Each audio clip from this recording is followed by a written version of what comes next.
ใครลาดเพอก็ลาดใครเซ่เพอก็เซ่ใครลาเพอก็ลาดสองเขาคู่กันเนี่ยในวันเหมือนไหนข้อความที่เขาขาลาดนั้นมันเหมือนกันตั้งเขาขาหวานเม็ดพันเสียเลยลงกว่าเนื้อลิ้นวันหนึ่งมาเขาเดลัยหับเอาอาเกียวอาเป็ดจ้อมหนังข้อความที่เขาขาลาดนั้นเขามาสุงกาพ่อแม่พี่น้องหนุ่มหายใจยิงอวยโกตีนับย้ำเขาขาดทั้งสิ้นดังคิดสุภาพเป็นเจ้าผู้ใหญ่ไม่ได้สูงสุดคนเราวันเมื่อไหร่เขาขาเลยโคบกันแทงวันหนึ่งวันเมื่อไหร่เขาก็ได้เอาอินแห้งซ้อมกันในข้อความของพระเป็นเจ้าผู้ใหญ่แม่สูงสุดสติในความหลักในเขาพอนังสุดโยนในพี่น้องเขาแต้มคอมเมนต์ความถามเดี๋ยวก็เต็กถูกเจอเต็กแชร์เดี๋ยวก็เต็กสับจอมเฟดทักใจของเขาไว้ปุ่นดับติเป็นอินแห้งเขาขาเฮ็ดวิดีโอสึกกว่าแทงตั้งนาเว้ยมกาปุ่นดับพี่น้องเขาขาจะเลยหันวิดีโออันเมืองอันเตมาแทงตั้งนานั้นเขา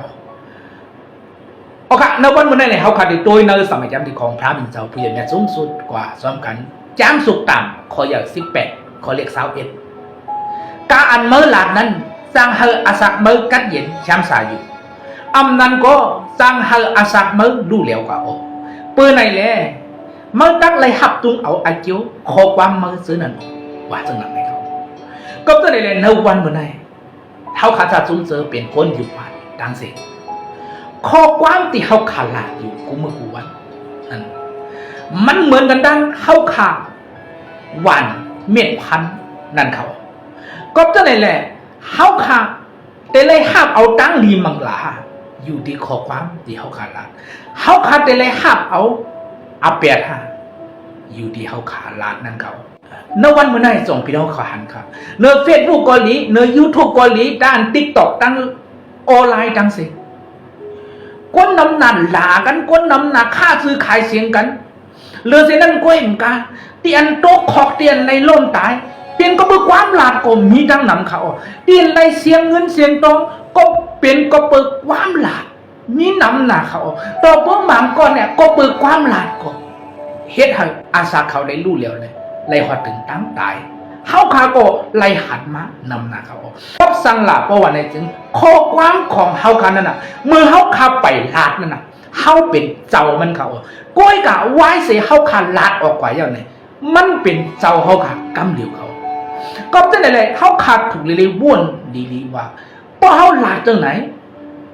ตีเฮ็ดให้กวนก้นให้มีตังจมซื้อเลยหักเห็นแห้งอันไหนเขาขาดถูกเลยลาดเขา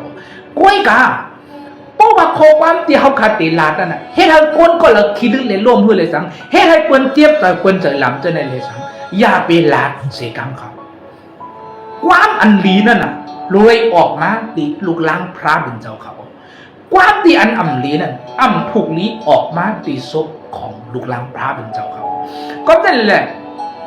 เพราะว่าเขาขาเป็นลูกล้างพระเป็นเจ้าอย่างเพราะว่านั่นจึงเขาขาสำลัดเสลอเมื่อเกืองกว่าใครลัดเพิ่นก็ลัดใครเสียเพิ่นก็เสียใครหลาเพิ่นก็หลานั่นน่ะเปิ้นเตเสเนเขาขาเปิ้นกาเขาขาได้ย่าหน้าเมตซื่อเสียพระเป็นเจ้าผู้ใหญ่แม่สูงสุดเจ้าดินเขาขาอยู่มัดและอิงปึงอาโกอยู่ในเขาก็นั่นแหละอย่าไปเฮ็ดให้ความหลาดของเขาขานั่นน่ะเฮ็ดให้หน้าเมตซื่อเสียงพระเป็นเจ้าผู้ใหญ่แม่สูงสุดในลูกก็เปิ้นเขาขาสิกรรมเขาก็จะในเรื่องในวันเมื่อไหร่ในสุตาอาศักของก้นอยู่มาเขาขาดทั้งสิ่งนั้นเพราะว่าวนว่าเอาการเจอตัวเจ้าเก่าว่าใครรัดสังก็รัดใครว่าสังก็ว่าปนในลาเดียวมันเปี่ยวเจอเขามันเปี่ยเจอเขามันเปลี่ยนปอเจอเขาเพราะว่าไหนสิวันหนึ่งมาเขาขาดเตะคบทบตั้งตายครับก็สั่งลาเพราะว่าไหนสิความที่อันอ่ำลีออกซบอยู่กูมือกูวันนั่นมันป้าเอาเขาขาเนี่ยไปกว่าหาป่าเหี่ยวตั้งตายอยู่กูมือกูวันเขาปอบจังไหนเลยในวันเมื่อไหร่สังเสวันในเขาขาจัดซุ่มเจอเป็นกวนอยู่มาตั้งเสียงเนี่ยก้นละก้นหนึ่งตื้อขาลาดความเตียนคาดคือขายเสียงเปิ้นเตียนเกียกหลาเกียกป้องเกียกซีเนเปิ้นว่ามดิมงามตีเปิ้นทางเรียกเปิ้นรู้ลายเปิ้นเสียเลยตึ้งอยู่เสื้อกินเปียวอยู่เพราะไหนจังโดยดั้งคบจะไรไม่เสืออาเปียเสียอีเพราะไหนจังอันไหนมันถูกหลีเป็นเรื่องไหนเขาก็ตึงไหนเลยในวันเมื่อไหร่สังว่าพี่น้องไรหันไรตัววิดีโออันไหนเอาเพราะไหนจัง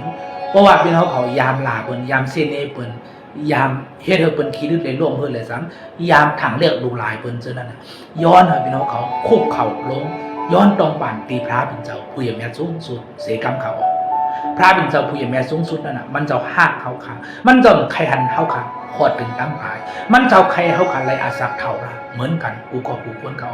ในวันเมื่อไหร่ย้อนพระเป็นเจ้าผู้ใหญ่แม่สูงสุดปันดังนี้มังกลาเนื้อนาเฮิรนไดเย่เนื้อนาที่การงานเนื้อสักการของพี่น้องเขากูก็กูควรอีกปัดดังนาเฮิรนไดเย่ของคาเซกัมอเมื่อสงครา